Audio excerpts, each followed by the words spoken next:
Victory Studios in downtown Little Rock, this is Capitol View. And good morning. Welcome to Capitol View. I'm Roby Brock. It has been a big month on the national stage. Former President Donald Trump survives an assassination attempt. He nominates Ohio Senator J.D. Vance as his VP at the Republican National Convention in Milwaukee.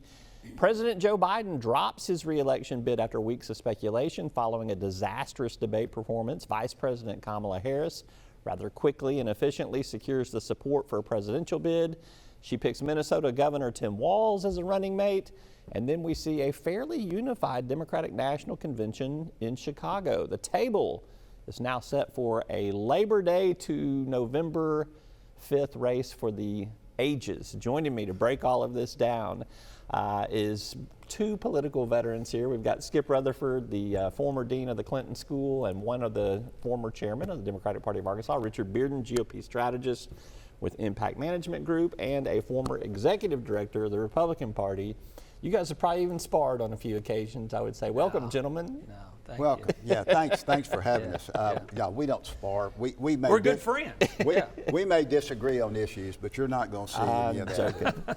All right, the first question to you, Skip Rutherford, is we're coming off the Democratic Convention this past week. Was it a good convention for the Democrats? If so, why? It was a good convention for the Democrats because it was a unified convention. It was continuing the momentum that has started with the fundraising, with the base returning home, and with increasing poll numbers. So it added to that. Conventions are momentum builders, should be. This one was. Yeah. What do you think, Richard? Look, I think both parties had a little bounce out of the convention. It remains to see what the final bounce, if any, that the Democrats get out of it. I think they had a good convention. It was great stagecraft, right? I mentioned Roby earlier. Great lineup. Former President Clinton spoke, and he spoke within under an hour. I think again, it was stagecraft well. So I think coming out, it is a race to November, and it may well, Roby, be, Skip, one of the closest elections we've seen yet. Yeah, we'll see. We're going to talk a little bit about the swing states in there, too. I thought at the Republican convention, Richard, I thought that you had a couple of really good performances there, particularly Arkansas Governor Sarah Sanders kind of left that week as one of the ones to watch for the future. So I want to get your take on that. We'll start there. And then I also want to hear, who do you think stood out at the Democrat convention this week? Go ahead. No, I agree. It was a great week for the governor. I think she was in her element in a lot of ways on a national stage, and she shone brightly. I think she got really great reviews from around the country, whether we're speaking at the convention, where she sort of showed a more friendly side of former President Trump in her speech. And then she was in high demand among a lot of other delegations to come speak. Also, Senator Cotton did, I think, shone pretty strong on the stage. Yeah. So Republicans, again, good convention. Democrats had a good convention. Yeah. It's a set Who stood table. out to you, Skip, at the Democratic convention?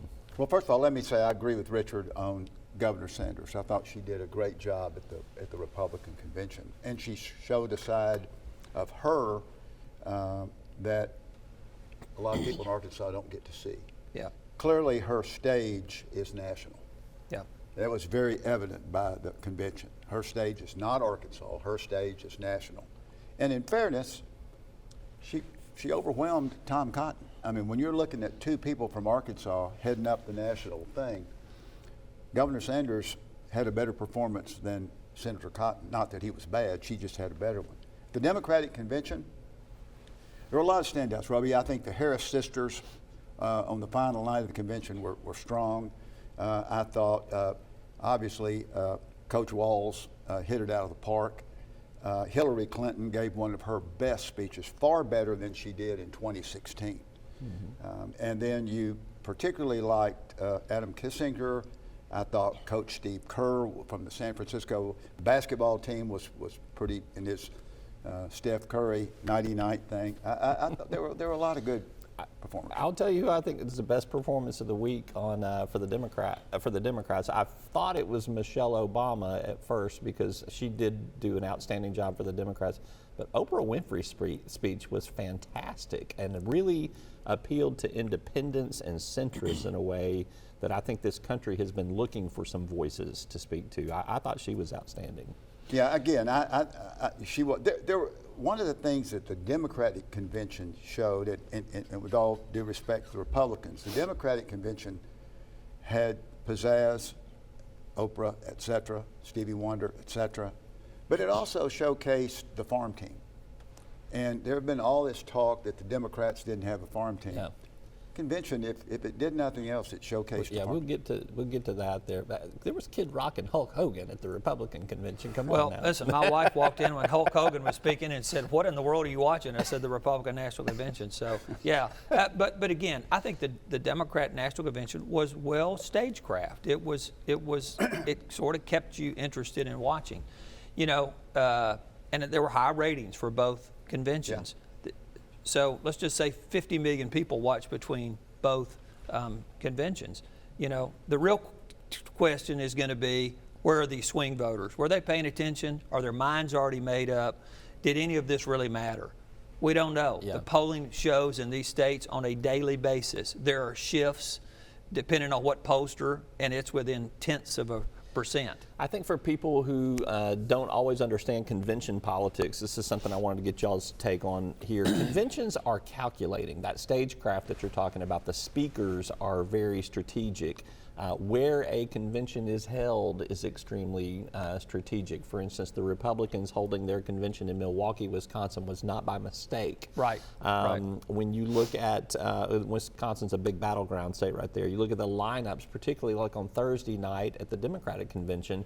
Who was the speaker right before Kamala Harris? It was Governor Roy Cooper of North Carolina, a state that would not have been in play a few weeks ago. Talk to me, both of you, Skip, you start first, about how conventions calculate that kind of strategically to speak to certain audiences in those swing districts. Yeah, and I think both conventions did that. I think they both targeted the swing states. Democrats had a little issue because that convention shifted from a Biden convention to a Harris convention quickly. And I think if I had any criticism of the Democratic convention, it would be time management because, the speakers, there were just so many speakers, and I would imagine the cause of that is there were Biden commitments made and there were Harris commitments that needed to be made, and therefore there were a lot of speakers in there. But you could see whether it be Gretchen Whitmer or Josh Shapiro or Roy Cooper, go down the list, the swing states were highlighted. Yeah, Arizona and Nevada big last night too, or on Thursday night. Well, and agree, and Dean made a critical point. Remember, the Democrats a month ago, 5 weeks ago, this was Joe Biden's convention, right? This was the president's convention. Bad debate performance, an assassination attempt. I mean, how much drama can you have in a presidential race in one cycle? So kudos to the Democrats for very quickly shifting to the vice president and shoring up the base. And I think, that's the other piece that do conventions really do? They're supposed to fire the base up. Yeah. I think both conventions did that. But again, there is a narrow strip of independents and undecideds who are going to make this determination of the race. It's not going to be the party basis. That enthusiasm helps. It raises money. It fires up people to go out and campaign and show up at these rallies. But, you're talking about a couple of million Americans in 7 or 8 states that are going to determine the next president. Yeah, we're going to talk about that in the next block. There's also, too, just real quickly before we pitch to break, that what you're speaking to, the Democratic base was not fired up for Joe Biden. I mean, that was the outcome of that debate performance there, and that's what I think Kamala Harris has brought back to the party in that interview. Yeah, I think that's where the convention, I think Richard's exactly right. I mean, the convention is about firing up the base and certainly outreach, and the Democrats tried by bringing a whole bunch of Republican speakers in. But you're right, the Democrats needed to shore up their base. Republicans didn't. Their base was solid going into the convention. Yeah. But the Democrats needed it, and I think that was accomplished. Yep. All right, Skip, Richard, we're going to take a quick commercial break. We're going to come back and do a whole nother block with you guys to talk about some of these swing states and some of these rising stars that we're looking at. You're watching Capitol View. We're back with more right after this.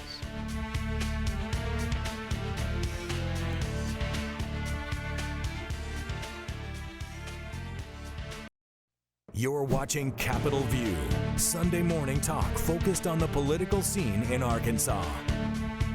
Welcome back to Capitol View. I'm Roby Brock, joined by Richard Bearden, former GOP Executive Director, Skip Rutherford, former Dean of the Clinton School, and former Chairman of the Democratic Party of Arkansas. Y'all both have a bunch of titles, and I can't put them all in there. But his is also Arkansas icon. That's the one you leave not out. right. He's the Arkansas icon. You guys Skip are in is. here doing your Starbucks plug today too. There, so Pumpkin spice is out. I want a little cut of whatever here. they're paying y'all on that. Some NIL for me, please. Pumpkin spice fan. All right, let's shift back to our conversation about the Republican and the Democratic conventions of the last couple of weeks. What's been happening in presidential politics? I want to say this.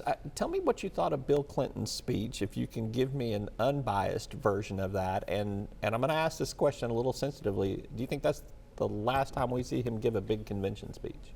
I thought Bill Clinton was good, and he had some really good one-liners. He clearly was not as strong as some of the other speakers. His voice, again, was weak. I noticed that when he spoke at David Pryor's funeral. His voice was weak. He made some very good points. He was allotted 12 minutes and talked 27, which is still under an hour. You give former presidents all the grace they want. That's exactly right. But I thought he did well. In terms of his last speech, I don't think so. I think it depends on how he is I mean, his line was, "I'm older, but I'm still younger than Donald Trump." I thought it may have been the best line of his day. He also hinted, though, that it might be. Well, he did talk speech. more about being the oldest living male in his family. He talked more about that than I've heard him before. But who knows on the 4 years from now? I mean, he may be as strong as an ox and back up there again. Yeah. Hillary was stout, too. You mentioned her earlier. Hillary may have given the best speech I've ever heard her give. Yeah. All right, Richard, you want to comment on either one of those speeches? Or? No, I was actually on the phone with former Congressman J.C. Watson. I said, well, we won't stay on long, because I want to hear the former president speak. And he kind of laughed. He says, Rich, we'd be on this phone an hour, and Bill Clinton would still be talking. And he ended the speech before we got off the phone. So kudos, to whoever had to, again, manage the former president.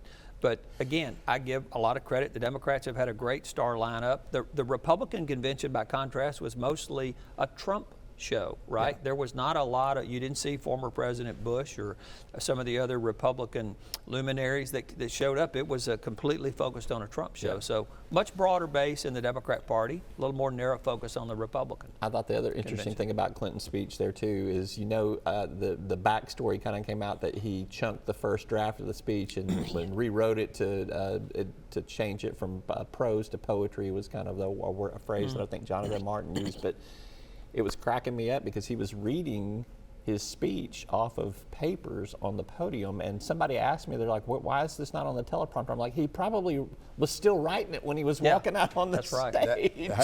That's exactly. When I first saw him looking at the paper, I thought, he just finished writing this. Yeah, exactly. Wow. Exactly. All right, let's talk about some of the rising stars in both of the parties. They were on display at both of these conventions too. Skip, I'll come to you first. I'll throw some names out here of some rising stars. Shapiro, Whitmer, Wes Moore from Maryland governor. Cory Booker, I think, is still young and still has some aspiration. Andy Beshear of Kentucky. There were quite a few fully on display. Who impressed you the most, or who maybe stood out to you? Well, actually, all of them did a really good job. I thought every one of them. And I was impressed with the bench. Having followed Democratic politics for years, I don't think we've ever had that strong of a Democratic bench. Farm team. Wes Moore stood out. Number one, I invited Wes Moore when I was dean of the Clinton School to speak at the Clinton School, and he came. And he was impressive then, and I thought, this guy's going to have a political future. And when you saw him up there at the convention, Robbie, his time will come. Yeah. I thought he was a standout too. All right, on the Republican side, we mentioned Governor Sarah Sanders. Nikki Haley, Ron DeSantis, Marco Rubio, Glenn Youngkin. I mean, I think the farm team is deep on the Republican side, too. I think it is. And, you know, again, what's interesting, you had, especially after the former president was shot in Pennsylvania, you know, he seemed to maybe have a little bit different demeanor. Some may say it was short-lived, but, I mean, he's got a different outlook. He invited Nikki Haley to speak. He was endorsed the other day by Governor Kemp of Georgia, and again, said some nice things about him. Maybe it is a different Donald Trump we're seeing. But again, I think the governor did a great job. Senator Cotton, Governor DeSantis, I think, is somebody we're going to see around for a long time. And a keynote just about Governor DeSantis and Governor Youngkin in Virginia, both of those states, and Florida, the Republican base, voter registration-wise, has actually widened. I don't think Florida is any longer a swing state. Virginia is still very close, but you're seeing, even in the polling, Virginia was in the margin of error, and it has not been in the Republican column in a number of years. Yeah, Ohio's not a swing state anymore either, and No. J.D. Vance, I think, is another name that we keep on the list there as well. All right, what happens between now and Election Day that people should keep up with? We've got, for sure, one big presidential debate that's going to come up, and we've got swing states where you can watch polling. Richard, I'll come to you first on this, because you took notes.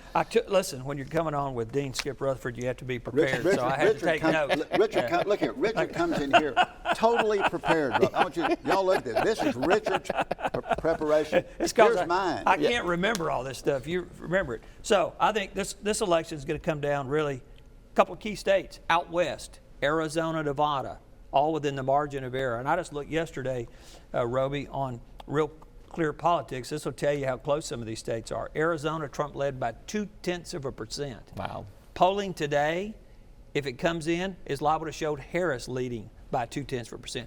These polls are shifting daily. Yeah. So Arizona, Nevada, two states to watch. And then up in the Midwest, Wisconsin, Michigan, Pennsylvania. Pennsylvania is actually trending pretty strong to Trump. But Michigan is trending now more favorably to Harris consistently.